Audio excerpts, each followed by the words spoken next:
Thank you so much for listening. If you'd like to offer dana, then please do go to justthiszen.org/giving. Your support really does make a huge difference. Thank you so much.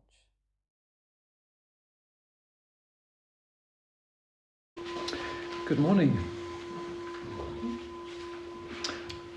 I'm thinking about our friend next door, the machine, and how I think she's mirroring our process on this second full day. She goes, oh,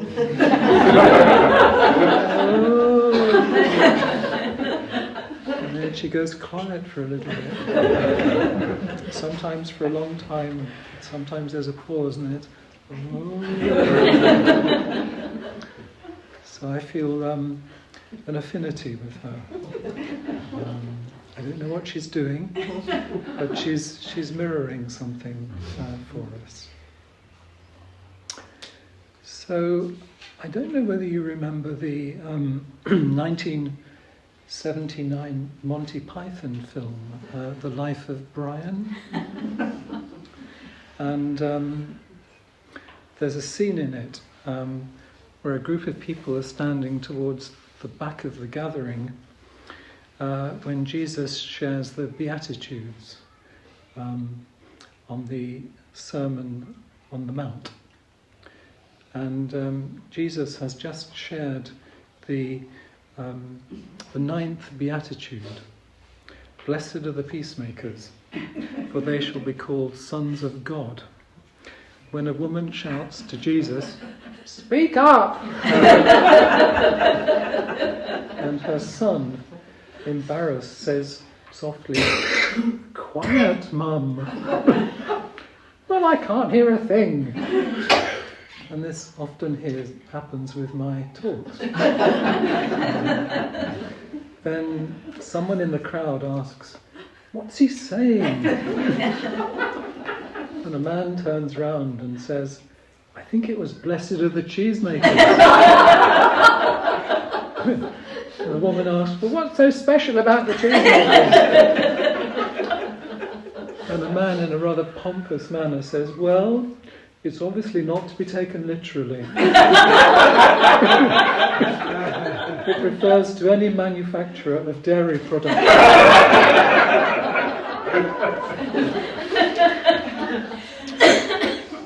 And what I particularly appreciate about this at this time in our practice is we are this assembly with our particular habits of attention when we listen to a Dharma talk. And primarily we are makers of meaning, and sometimes at the expense of being sensors of presence. We perhaps privilege hearing at the expense of seeing. And because we have particular habits of attention, the talk we apprehend may not necessarily be the one the person next to us is actually hearing.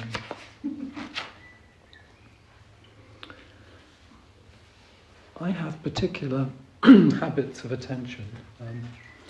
When I was a child in primary school, I remember watching a female teacher drawing on the board with such beautiful handwriting, and the sun was coming through the window and lighting up her hair, and I loved what she was wearing, and I was mesmerised.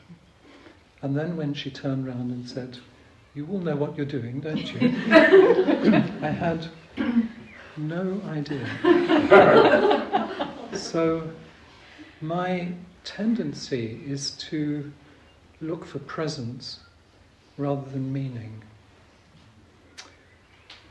And I sometimes need to balance that with actually paying attention to what's being said. And I wonder how, for you, what your particular habits of attention are generally, and in particular when you listen to a Dharma talk? What's actually happening right now as you listen to my words? I remember in 1978, Trudy and I were running a meditation centre in Sussex, and Swami Shantananda visited us, and he was a Puerto Rican Swami, and I remember finding him really beautiful, a very beautiful man. And when he spoke about the Shiva Sutras and Vedanta and Kashmir Shaivism, it seemed to come from the heart of him. And it was a beautiful experience to see this beautiful man just so at one with what he was sharing. And then 30 years later, when I went to Sheffield to hear a talk by Flint, I had the same experience. I have no memory of what he actually said, but I know it was beautiful, and I know there was truth in it. And I remember when Flint gave his penultimate talk at the final Swiss retreat in 2018, I just remember it as, it was like the slow movement of a piano sonata. It was full of the longing and evanescence and poignancy of this world. The actual notes that he was playing were absolutely beautiful. So, being quite a dreamy boy, which I was, and still being quite dreamy, that's what I kind of attend to when I'm listening to a talk.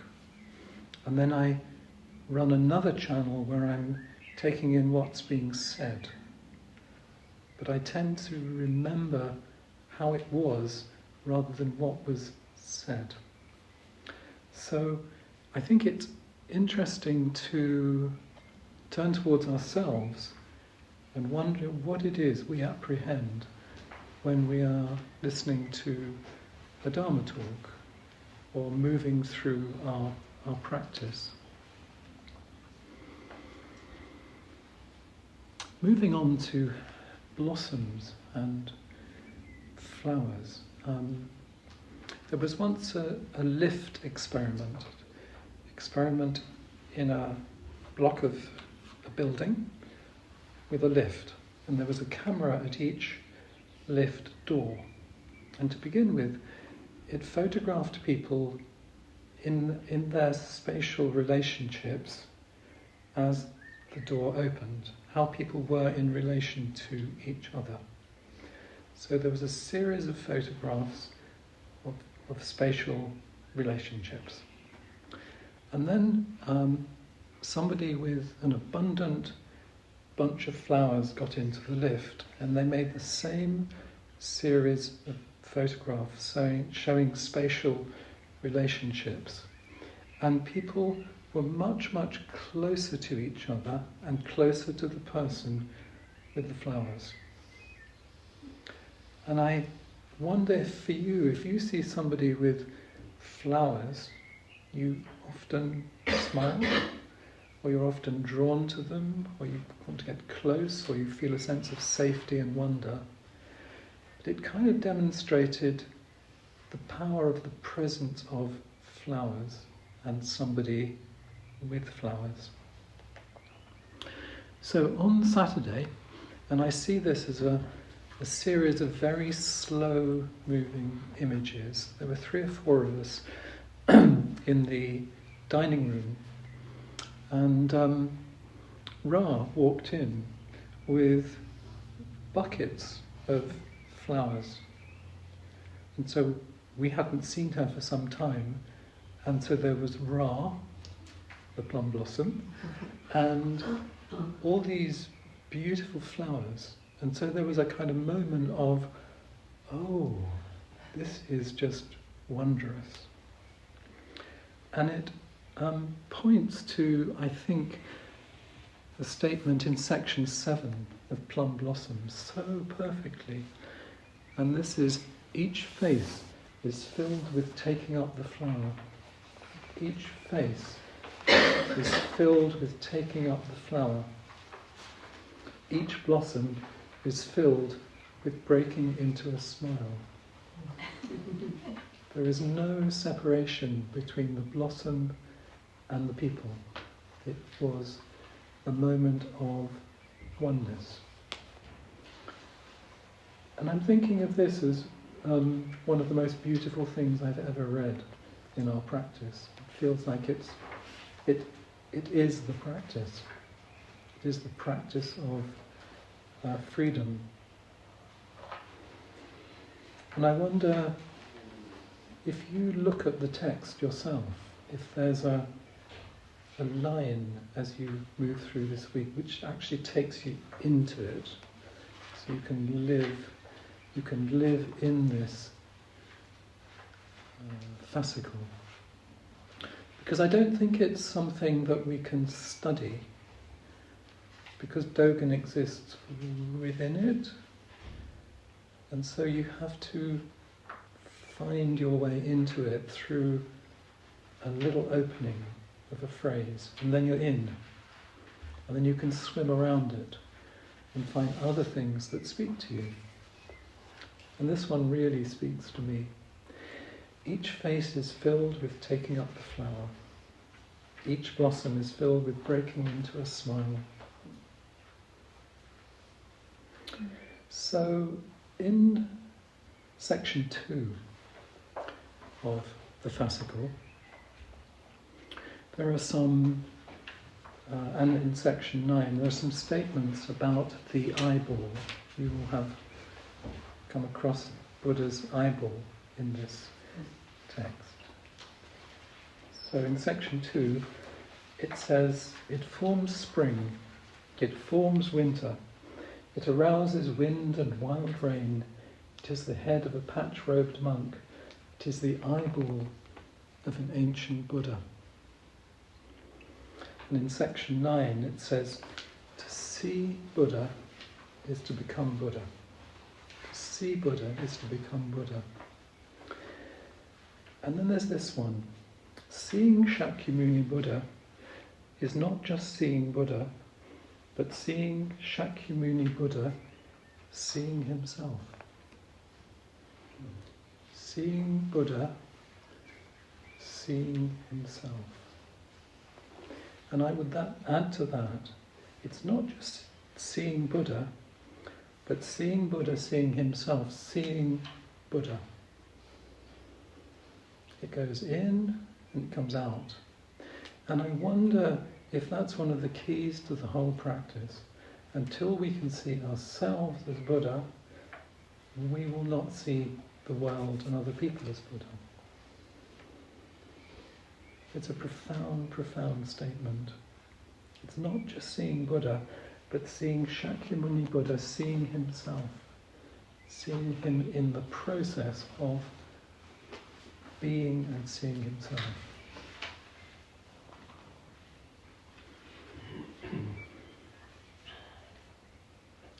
So today is a lot about seeing. What do we see? And in section 7, it says, plum blossoms fill old branches, means that plum blossoms are old branches entire and pervade old branches. Old branches are nothing but plum blossoms.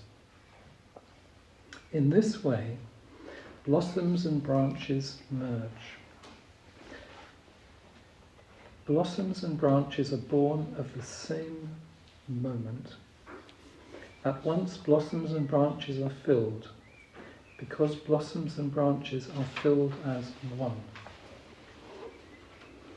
When I hear this, I'm hearing the ancestors, I'm hearing transmission, I'm hearing the handing over of this deep practice, century after century. Blossoms and branches are born of the same moment. At once blossoms and branches are filled. Blossoms and branches are filled as one continuous flow. And then he goes on to share an extraordinary statement. I have the true Dharma. This is entrusted to Mahakashyapa. And then the sentence, which I was exploring just a little earlier, each face is filled with taking up the flower. Each blossom is filled with breaking into a smile. And this refers to a koan from the Gateless Barrier, which was compiled by Chan Master Woman, whose name means open to wisdom, the Gateless, in 1228.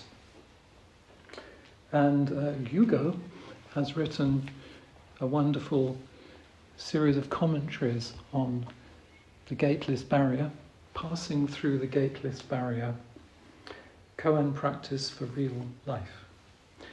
So I'm going to read some of his commentaries during my talk on this particular case.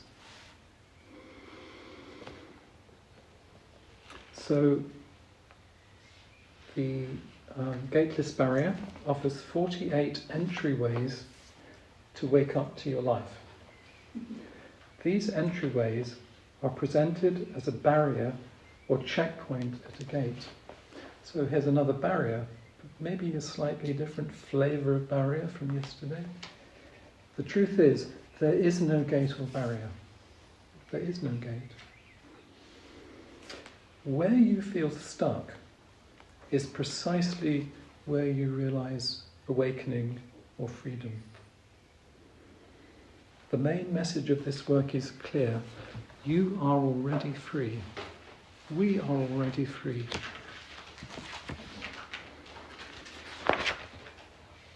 Where you feel stuck is precisely where you realise awakening or freedom. So this is the gift of the plum blossoms, being old plum blossom trees, us being bent and gnarled, and at the same time, from the experience of being bent and gnarled and moved around by the elements, we're able to blossom. So the case is as follows. At a gathering on Vulture Peak, the world-honoured one held up a flower and showed it to the assembly. Imagine that, we're waiting for a Dharma talk, and he holds up a flower. At that moment, everyone in the assembly was silent and still, except Mahakashyapa, who broke into a smile. The world-honoured one said, I have the treasury of the true Dharma I, and wondrous mind of Nirvana, the true form of no form, the subtle and wondrous gate to the Dharma, the special transmission outside of spiritual teachings, not established on words and language. I now entrust it to Mahakashyapa. So Woman created a comment on each koan. So he says, the golden-faced Gautama behaved as if no one were capable among his assembly. He turned the noble into the lowly and sold dog meat and advertised it as mutton, proclaiming it as marvellous. Interesting, isn't it? I kind of have an anticipation that this will be a very reverent comment. It's such a beautiful occasion. Can you say it again? Yes. The golden-faced Gautama behaved as if no one were capable among his assembly. He turned the noble into the lowly and sold dog meat and advertised it as mutton, proclaiming it as marvellous. If the whole assembly had smiled, how would the Buddha have passed on the treasury of the true Dharma I? If Mahakashyapa had not smiled, how would the Buddha have transmitted the treasury of the true Dharma I? If you say that the treasury of the true Dharma I can be transmitted, then the golden-faced man would just be deceiving villagers. If you say that it cannot be transmitted, then why did he approve of Mahakashyapa? So we have here the mystery of entrustment, the mystery of transmission. And it seems like what the woman is saying is it's not simple. There's a question for you. What is it? Can it be transmitted? And if it can be transmitted, what is transmitted? So Gyugo shares, Mahakashyapa's smile wasn't an elated laugh, but a gentle smile, the kind you might share with one's close friend after an event both of you have shared. It is also like the smile that two lovers share across a room upon glancing at each other. There is no need for words. So if you imagine there's the Buddha with the flower, there's the assembly, and there's Mahakashyapa seeing something. Perhaps seeing Buddha seeing himself, and the Buddha seeing Mahakashyapa seeing him, seeing himself. So maybe the assembly had an anticipation of what the Dharma talk was going to be. Maybe they wanted content, but they got presents. And it was the kind of smile you would share when Ra walks into the room carrying buckets of flowers. It's the kind of smile that is accessible to everyone. And I wonder if, like the assembly in the life of Brian, it did say they were very quiet. The assembly are confused, as they were with the Sermon on the Mount, and people at the back saying, "What's he doing? I can't see. I think he's holding up a flower."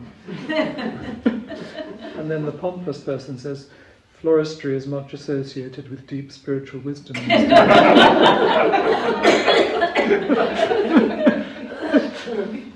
But they certainly must have wondered, what just happened?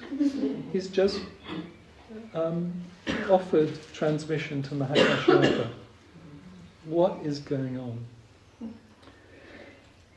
So Gyugo says, whether they saw the smile or not, it was not the smile that Buddha was acknowledging, it was the natural expression of Mahakashyapa's wisdom. It was just natural. There's nothing extra about it.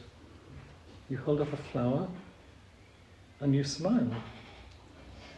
Simple. How simple can we allow this practice to be? He says there are various translations of the treasury of the true Dharma eye. The confusion lies in the words true Dharma. Yet the most important point is the eye. To be able to see things as they are, to have the eye that sees all, free from vexations, free from this poor machine next door, is to practice and realize the Dharma. And so that brings me back to the text, to see through the eyeball of an ancient Buddha. It takes us right back into Plum Blossoms. And as Suzuki Roshi said, to see things as it is. And Karen Mason Miller recalls that Mizumi Roshi used to ask frequently, "See? Do you see?" It's that unique breeze of reality. Can you see it in all its simplicity, beyond all the complications we attribute to practice?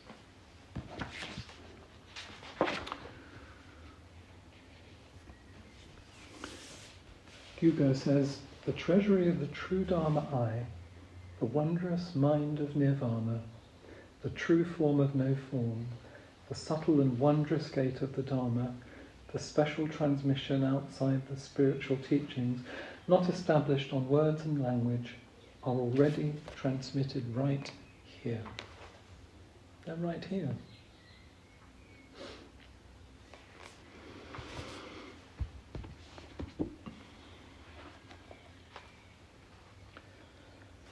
He says, everyone and everything, instant by instant, already possesses the treasury of the true Dharma I. The wondrous mind of Nirvana, the form of no form, the subtle and wondrous gates of the Dharma, the special transmission outside of the scriptural teachings, not established on words and language.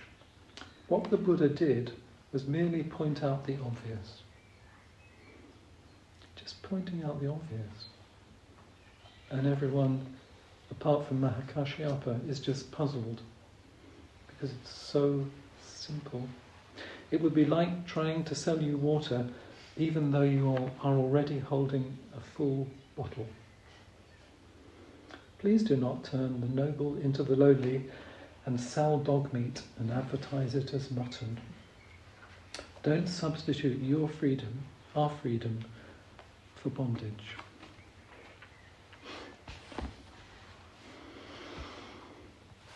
In my explorations into plum blossoms, I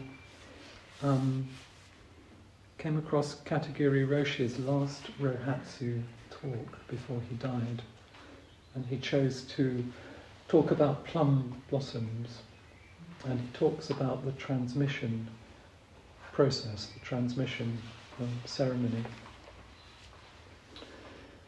He says, in the Dharma transmission ceremony there are three kinds of documents. One is the Kechimyaku, or blood vein, the Buddhist family lineage. The second is called Deji, or literally great matter.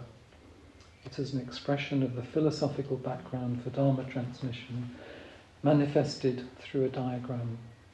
And the third one is Shisho, letter of succession. And this also presents the lineage and your name added to the Buddha's ancestors, who are also Buddha. The Shisho paper we use has a design of plum blossoms. The Shisho paper always has this design of plum blossoms. And when Dogen went to China in 1225, he talks about wanting to see an authentic document of heritage. And he says, when I visited Mount Tantai and Mount Yadang in the later Boqing era, 1225 to 1228, I went to Wane Monastery of Pingtian on Mount Tantiai. The abbot there was priest Yuanzi of Fu region, under whom the monastery had prospered. Upon my first greeting him, Abbot Yuanzai talked about the teaching of the Buddha ancestors. When he mentioned Yangshan's Dharma succession from great Guishan, he said, "You haven't seen the document of heritage here in my quarters, have you?" Guishan and Yangshan were related as teacher and disciple. When Yangshan got Dharma transmission from his teacher, Guishan, his teacher asked him, "What do you think about Dharma transmission lately?" Yangshan said, "There is a great man, Guishan, who has been seriously besmirching Dharma transmission." So he's teasing Guishan, who has been seriously besmirching Dharma transmission. So Guishan says, "How about you?" Yangshan said, "Lately I forgot about Dharma transmission. I don't know what it is. All I can do is sleep when I feel sleepy and eat when I feel hungry. So I have nothing to say about Dharma transmission." Guishan said, "It is pretty hard to reach that spiritual state." Isn't that a great statement? To sleep when you feel sleepy and eat when you feel hungry. Perhaps the whole arc of our practice when we come is we do sleep when we feel sleepy and we eat when we feel hungry. We undergo the practice And then we come back to the perfect expression of sleep when you're sleepy, eat when you're hungry, smile when you're shown a flower. So I have nothing to say about drama transmission. It is pretty hard to reach that spiritual state. Katagiri Roshi says, Yangshan knew well about Dharma transmission, but he didn't attach to the meaning of it. Dharma transmission sounds as if we have to get something from the teacher, from the universe. Yes, you have to get it. Then Dharma transmission comes into being. But there is no explanation for Dharma transmission. He says, when I feel sleepy, I just sleep. Means that the Dharma, Buddhas, God, or whatever you say, are all working in this life. Nothing to say about something special, like my body is Buddha, or my body is Dharma, because this body is already Dharma.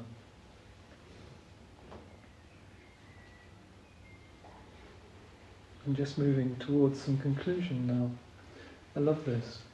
I want to take this with me when I'm like the person next door going, this is what I want to take. Hugo says, you naturally have the beautiful smile of Mahakashyapa. You naturally have it. All you have to do is smile. So when you have vexations, when you see the wrongs of others, when you start thinking, I can't do this, I can't do that, I'm falling behind in my practice, and so on and so forth, smile and be at peace. Smile and be at peace. That's how we're now moving to two of Dogen's kanshis, which formed the entire lecture of two of his Dharma talks in 1252, the first month of 1252, a year before he died, at the age of 53. The first one, snow covering the red blossoms, unfettered by the dusty world. Is it too cluttered, even in this secluded mountain? Who can really say, when a single plum blossom opens, therein is held the exquisite beauty of spring? And his next Dharma talk, treading along in this dreamlike, illusory realm, without looking for traces I may have left, a cuckoo's song beckons me to return home. Hearing this, I tilt my head to see who has told me to go back.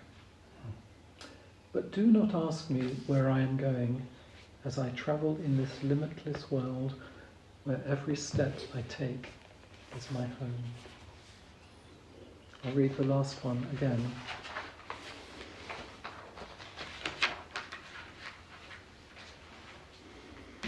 And in her commentary on this, Gail Scher emphasizes that for a bodhisattva, everywhere, just everywhere, is home. Everywhere is home.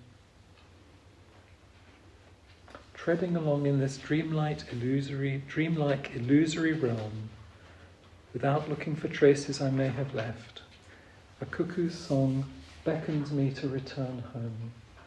Hearing this, I tilt my head to see who has told me to turn back.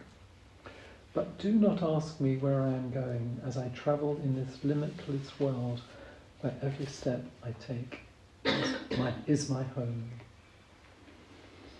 And I wish for you that every step you take increasingly feels it's taken in your home. Thank you very much.